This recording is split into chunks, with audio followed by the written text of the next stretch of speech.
Rahul സൂര്യനെല്ലിക്കുര്യനെ വിരട്ടിയോ? കേക്കച്ചന്റെ PR പണി ചെയ്യുന്ന ഏഷ്യനെറ്റ് സംഘം ഇന്നലെ PJ കുര്യന് ഒരു കെണിയൊരുക്കിയിരുന്നു. എന്നാൽ അവർ ഉദ്ദേശിച്ച ആ മറുപടി ഇന്നലെ കിട്ടിയെങ്കിലും ജനങ്ങളുടെ പൊങ്കാല ഭയന്ന് തൻ്റെ പഴയകാല ചരിത്രങ്ങൾ വീണ്ടും എടുത്ത് അലക്കുമെന്ന് പറയുന്ന ആ PJ കുര്യൻ നിന്നിപ്പിൽ മലക്കം മറിഞ്ഞു. അദ്ദേഹം എല്ലാ കാര്യങ്ങളും അദ്ദേഹം പറഞ്ഞതെല്ലാം അദ്ദേഹം തിരികെ വിഴുങ്ങി. അദ്ദേഹം ഉറക്കെ പ്രഖ്യാപിച്ചു രാഹുൽ എന്തുകൊണ്ടും വരുന്ന നിയമസഭാ തെരഞ്ഞെടുപ്പിൽ മത്സരിക്കുവാൻ യോഗ്യനാണെന്ന്. അതോടുകൂടി PR പണി ചെയ്യുന്ന ഏഷ്യനെറ്റ് സംഘത്തിന്റെ അവരുടെ ആ സകല ഊർജവും പോയി. ഉടൻ തന്നെ അവർ ഫ്ലാഷ് ന്യൂസ് അടിച്ചിറക്കി. രാഹുൽ സൂര്യനെല്ലിക്കുര്യനെ വിരട്ടി അദ്ദേഹം ചെവിയിൽ എന്തോ ഭീഷണിപ്പെടുത്തിയത് കൊണ്ടാണ് അപ്രകാരം ഒരു മലക്കം മറിച്ചിൽ നടത്തിയത് എന്നാണ്. അത് രാഹുൽ വിരട്ടിയതൊന്നുമല്ല. കാരണം ഇവിടെയുള്ള നാട്ടുകാർക്ക് ഈ പഴയ നേഴ്സ് കുര്യൻ ആരാണെന്ന് കൃത്യമായി അറിയാം. ഇദ്ദേഹത്തിന്റെ പൂർവ്വകാല ചരിത്രങ്ങളും എല്ലാം ആളുകൾ വിളിച്ചു പറയാൻ തുടങ്ങി. അതുപോലെ i2i ന്യൂസിന്റെ ഒരു ഇമ്പാക്റ്റും കൂടിയാണ്. ഞങ്ങൾ ഇന്ന് ഇദ്ദേഹവുമായി ബന്ധപ്പെട്ട പല കാര്യങ്ങളും പുറത്തുവിടുമെന്ന് കൃത്യമായി പറഞ്ഞിരുന്നു. അത് സത്യമാണെന്ന് അത് സൂര്യനെല്ലിക്കുര്യന് തന്നെ കൃത്യമായി അറിയാം. അതുകൊണ്ടാണ് അദ്ദേഹം നിന്നിപ്പിൽ മലക്കം മറിച്ചത് എന്ന കാര്യത്തിൽ യാതൊരു സംശയവുമില്ല. ഇന്നലെ NSS ആസ്ഥാനത്ത് വെച്ച് ഇപ്രകാരം ഒരു പ്രഖ്യാപനം നടത്തി. മുൻസെറ്റിൽ വന്ന് നട്ടലിലൊക്കെ നിവർത്തിയിരുന്ന ആ PJ കുര്യന്റെ അടുത്ത് പോയി രാഹുൽ മാങ്കൂട്ടത്തിൽ ചെവിയിൽ ചില കാര്യങ്ങൾ പറഞ്ഞു. രാഹുൽ അത് പല മാധ്യമങ്ങളും അത് ഡബ് ചെയ്യാൻ നോക്കി. പലരും അത് പലതരത്തിലുള്ള ഊഹങ്ങൾ അടിച്ചു വിട്ടു എന്നൊക്കെ പറഞ്ഞു. പക്ഷേ അത് രാഹുലിനും അറിയാം, സൂര്യനെല്ലിക്കുര്യനും അറിയാം കൃത്യമായി അദ്ദേഹം പറഞ്ഞതാണെന്ന്. ആരോഗ്യ പ്രശ്നങ്ങളും കുശലാന്വേഷണങ്ങളും ഒക്കെയാണ് നടത്തിയതെന്നാണ് രാഹുൽ പറഞ്ഞത്. ആ ആരോഗ്യ വിവരങ്ങൾ തിരക്കുന്നതിന്റെ ആ ബോഡി ലാംഗ്വേജ് ഒന്ന് കണ്ടിട്ട് നമുക്ക് ഉടനെ തിരികെ വരാം.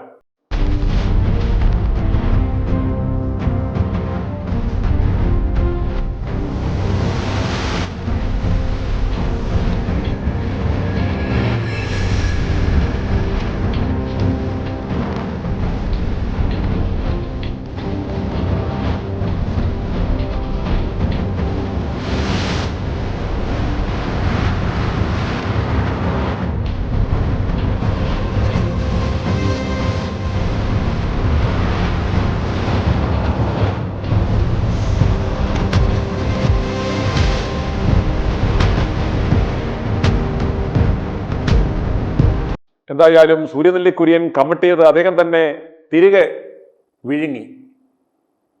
അതിനാലാവാം ഇന്ന് വളരെ സുസ്മേരവദനായി രാഹുൽ മാങ്കൂട്ടത്തിൽ വന്നു മാധ്യമങ്ങളുടെ മുന്നിൽ വിശദമായി ഇന്നലെ എന്താണ് സംഭവിച്ചത്, അതുപോലെ അതിനകത്ത് ആർക്കും വലിയ ആശയക്കുഴപ്പം വേണ്ട, ആശങ്ക വേണ്ട, തെറ്റായ വാർത്തകളൊന്നും ഇതിനെക്കുറിച്ച് പടച്ചുവിടേണ്ട, ഞങ്ങൾ തമ്മിൽ യാതൊരു പ്രശ്നവും ഒന്നുമില്ല എന്ന് പറഞ്ഞ് അദ്ദേഹം കൃത്യമായി മാധ്യമങ്ങൾക്ക് മറുപടി നൽകി. രാഹുൽ മാങ്കൂട്ടത്തിന്റെ ആ പ്രതികരണത്തിലേക്ക്. അത്തരത്തിലുള്ള വാർത്തകൾ കണ്ടു. അങ്ങനെ എനിക്ക് പ്രത്യേകിച്ച് എന്തെങ്കിലും ഒരു അഭിപ്രായ വ്യത്യാസം ഇല്ല. അങ്ങനെ എന്തെങ്കിലും ഒരു അഭിപ്രായ വ്യത്യാസം ഇപ്പം രാഷ്ട്രീയപരമായിട്ടുള്ള പലപ്പോഴുള്ള അഭിപ്രായ വ്യത്യാസങ്ങളൊക്കെ പാർട്ടിയിലുള്ള സമയത്ത് പാർട്ടിക്കകത്ത് തന്നെ പറഞ്ഞിട്ടുള്ള രീതിയേ ഉള്ളൂ, അല്ലാതെ വേറെ അഭിപ്രായ വ്യത്യാസങ്ങളൊന്നുമില്ല. രാഹുലിന് അടുത്ത തെരഞ്ഞെടുപ്പിൽ സീറ്റ് നൽകരുതെന്ന് അദ്ദേഹം പറഞ്ഞതിനോട് എന്താണ് പറയുന്നത്? ഓരോ വ്യക്തികൾക്കും അവരവർക്ക് പറയാനുള്ള അഭിപ്രായങ്ങളുണ്ടാകും. ആ അഭിപ്രായങ്ങൾ പറയാനുള്ള സ്വാതന്ത്ര്യമുണ്ട്. അതവർക്ക് പറയാം. ജനങ്ങൾക്ക് ജനങ്ങളുടെ അഭിപ്രായമുണ്ട്. ഇതെല്ലാം അഭിപ്രായ സ്വാതന്ത്ര്യം എല്ലാവർക്കും ഉണ്ടല്ലോ. അപ്പം അതിനകത്തൊന്നും പ്രത്യേകിച്ച് എന്തെങ്കിലും ഒരു കാര്യമുള്ളതായിട്ട് എനിക്ക് തോന്നുന്നില്ല.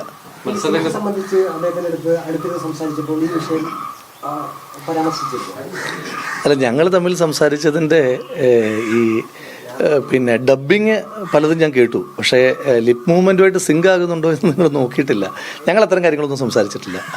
ആകെ സംസാരിച്ചത് അദ്ദേഹം ഇപ്പം പത്തനംതിട്ടയിലെ മാധ്യമപ്രവർത്തകർ എന്ന നിലയിൽ നിങ്ങൾക്ക് ബോധ്യമുള്ള കാര്യം ഉണ്ടാവും. അദ്ദേഹത്തിനിടയ്ക്ക് ചില ആരോഗ്യ പ്രയാസങ്ങളുണ്ടായിരുന്നു. വലിയ കാര്യങ്ങളല്ല, ചെറിയ ആരോഗ്യ പ്രയാസങ്ങളുണ്ടായിരുന്നു. അപ്പോൾ അദ്ദേഹത്തിനെ കണ്ടപ്പോൾ അദ്ദേഹത്തിൻ്റെ അടുത്ത് ചെന്നിരുന്നു അത്തരം കാര്യങ്ങൾ സംസാരിച്ചു പോകാൻ തന്നെ അദ്ദേഹം ഇത് പരാമർശിച്ചു.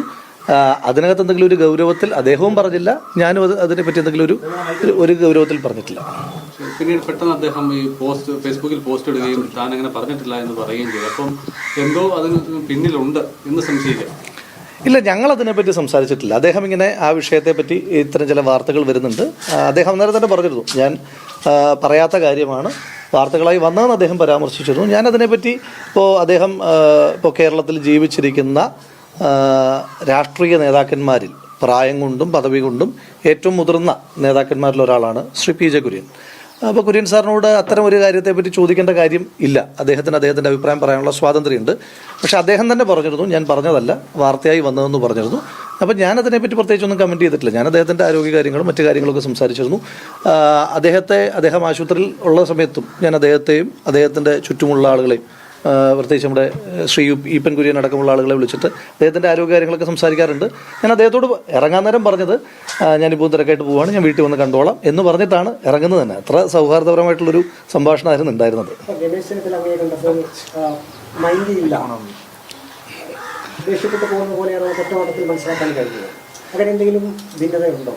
അത് നിങ്ങൾ മനസ്സിലാക്കുന്നത് എന്ന് പറഞ്ഞത് നന്നായി.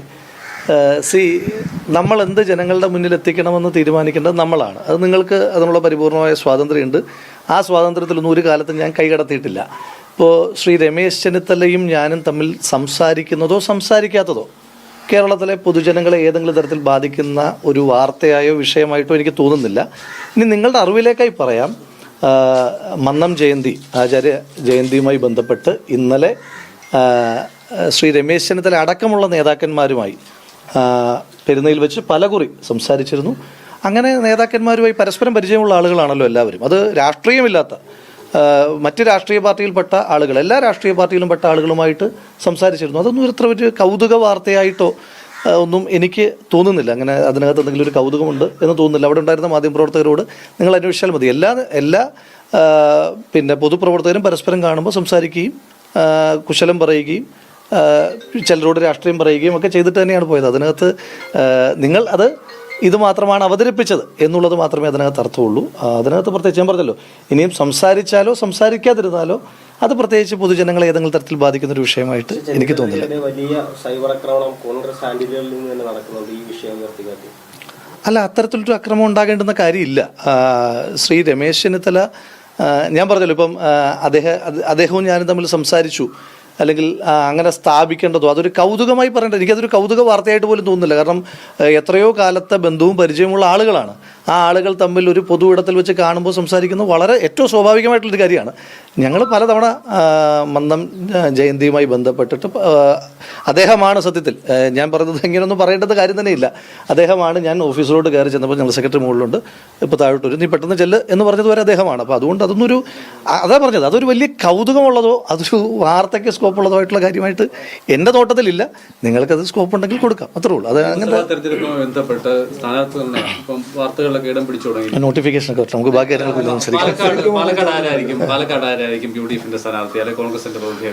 അല്ല, നമുക്കത് UDF സ്ഥാനാർത്ഥി ആയിട്ട് ആര് മത്സരിക്കത്തില്ല എന്ന് ഏതെങ്കിലും മണ്ഡലത്തിൽ ഏതെങ്കിലും കാലത്ത് പറയാൻ പറ്റുന്ന ഒരാളല്ലല്ലോ ഞാൻ. ഏതെങ്കിലും കാലത്ത് പറയാനുള്ള കപ്പാസിറ്റി ഉണ്ടായിരുന്ന ഒരാളല്ലല്ലോ ഞാൻ. ഇപ്പൊ തീരെയില്ല. അപ്പോൾ ഏതെങ്കിലും കാലത്ത് ഏതെങ്കിലും മണ്ഡലത്തിൽ സ്ഥാനാർത്ഥി ആര് എന്ന് തീരുമാനിക്കാനായിട്ടുള്ളൊരു കപ്പാസിറ്റി ഒരു കാലത്തും എനിക്ക് ഉണ്ടായിട്ടില്ല. അതിന് നിയമസഭ വേണ്ട, വാർഡിൽ എനിക്ക് അതിനുള്ള കപ്പാസിറ്റി ഉണ്ടായിട്ടുള്ളൂ. വാർഡ് കമ്മിറ്റിയല്ലേ തീരുമാനിക്കുന്നത്. അപ്പം സ്വന്തം കാര്യം പറയാം, അടുത്ത നിയമസഭാ തെരഞ്ഞെടുപ്പ് മത്സരിക്കുമോ എവിടെയെങ്കിലും? അല്ല, ഞാനിപ്പോൾ നിലവിൽ നിയമസഭാ സാമാജികനാണല്ലോ. അടുത്ത തെരഞ്ഞെടുപ്പായിട്ടില്ല, നോട്ടിഫിക്കേഷൻ വന്നിട്ടില്ല. ഇനി എത്രയോ കാര്യങ്ങളുണ്ട്. നമുക്ക് അത്രയും സർട്ടനായിട്ട് നാളത്തെ കാര്യത്തെപ്പറ്റി ഇപ്പോൾ ഉറപ്പ് പറയാൻ കഴിയുന്ന ആളുകളല്ലല്ലോ നമ്മളാരും. അപ്പം അതുകൊണ്ട് ഞാൻ പറഞ്ഞത് ഇതിൽ നിന്ന് എന്തെങ്കിലും ഒരു വാർത്ത സൃഷ്ടിക്കണ്ട. ഞാൻ ഒന്നും പറഞ്ഞിട്ടില്ല എന്നുള്ളതാണ് ഇതിൻ്റെ വാർത്ത. അത് ഇനിയും ഞാൻ പറഞ്ഞതിൻ്റെ അറ്റവും മൂലയും വെച്ച് വാർത്ത സൃഷ്ടിക്കപ്പെടാതിരിക്കാൻ വേണ്ടിയിട്ട്, സൃഷ്ടിക്കണോ വേണ്ട എന്നുള്ളത് നിങ്ങളുടെ തീരുമാനം. ഞാൻ ജനങ്ങളോട് പറയുകയാണ്, ഞാൻ ഒന്നുമേ പറഞ്ഞിട്ടില്ല. അത്തരം കാര്യങ്ങളെ പറ്റിയിട്ടൊന്നുള്ള ഒരു ചർച്ചയും ഞാൻ എന്നോടാരെങ്കിലുമോ നടത്തിയിട്ടില്ല എന്നുള്ളതാണ് യാഥാർത്ഥ്യം. ഞാനതാ പറഞ്ഞത്, ഞാനൊന്നും പറഞ്ഞിട്ടില്ലല്ലോ. ഞാനത് പറയാത്ത കാര്യങ്ങൾ നിങ്ങൾക്ക് വേണമെങ്കിൽ എൻ്റെ പേരിൽ കൊടുക്കാം. ഞാൻ പറഞ്ഞിട്ടില്ല, ഞാൻ അങ്ങനെയൊന്നും പറഞ്ഞിട്ടേ ഇല്ല. ഞാൻ അതിനെപ്പറ്റി ഒരു കമൻറ്റും ചെയ്തിട്ടില്ല എന്നുള്ളതാണ് ഫാക്റ്റ്. ഇനി വാർത്ത എന്ത് വേണമെന്ന് നിങ്ങൾക്ക് തീരുമാനിക്കാം. മുൻകൂർ ജാമ്യാപേക്ഷയുമായി ബന്ധപ്പെട്ട കാര്യത്തിൽ അടുത്ത ദിവസം കോടതി പരിഗണിക്കുകയാണ്. വിധി ഞാൻ മുൻപും പറഞ്ഞിട്ടുണ്ടല്ലോ, ഈ സത്യം ജയിക്കേണ്ടതാണ്, സത്യമേ ജയിക്കാൻ പാടുള്ളൂ. അപ്പോൾ അതുകൊണ്ട് അതിനകത്തൊന്നും എനിക്ക് ഏതെങ്കിലും തരത്തിലുള്ള ആത്മവിശ്വാസക്കുറവില്ല. നമുക്ക് പിന്നെ കേസിൻ്റെ കാര്യങ്ങളൊക്കെ പിന്നീട് സംസാരിക്കാം. മണ്ഡലത്തിലേക്ക് ഉടനെ പോകുന്നുണ്ടോ ഇനിയിപ്പോൾ? ഞാൻ മണ്ഡലത്തിൽ തന്നെയാണുള്ളത്. ഇപ്പോൾ ഇന്നലെ ആചാര്യൻ്റെ ജയന്തിയുമായി ബന്ധപ്പെട്ടും ഇന്ന് നിങ്ങൾക്ക് എല്ലാവർക്കും അറിയുന്ന പോലെ UDF ജില്ലാ കൺവീനറിൻ്റെ കുടുംബത്തിലൊരു വിവാഹവുമായി ബന്ധപ്പെട്ടും പത്തനംതിട്ടയിൽ തുടരുന്നില്ല. ഞാൻ പാലക്കാട് തന്നെയുണ്ട്. പാലക്കാട് ജനങ്ങളെ ജയിപ്പിച്ചാണല്ലോ ഉത്തരവാദിത്തം നടപ്പാക്കുന്നുണ്ട്. NSS ആസ്ഥാനത്തേക്ക് പോയി NSSന്റെ പിന്തുണ തേടാനുള്ള ഒരു ശ്രമത്തിന്റെ ഭാഗമായിട്ടാണോ അങ്ങനെ ഒരു പോക്ക് പോയത്? അപ്പോൾ കഴിഞ്ഞ വർഷം പോയത് എന്തിനു വേണ്ടിയിട്ടായിരുന്നു? അതിന് മുമ്പത്തെ വർഷം പോയത് എന്തിനു വേണ്ടിയിട്ടായിരുന്നു? അതിൻ്റെ മുന്നിലത്തെ വർഷം പോയത് എന്തിനു വേണ്ടിയിട്ടായിരുന്നു? i2i News, an eye for truth. i2i News subscribe ചെയ്തിട്ടില്ലാത്തവർ ഇപ്പോൾ തന്നെ സബ്സ്ക്രൈബ് ചെയ്യുക. നോട്ടിഫിക്കേഷൻ ലഭിക്കുവാൻ ബെൽ ബട്ടണും അമർത്തുക.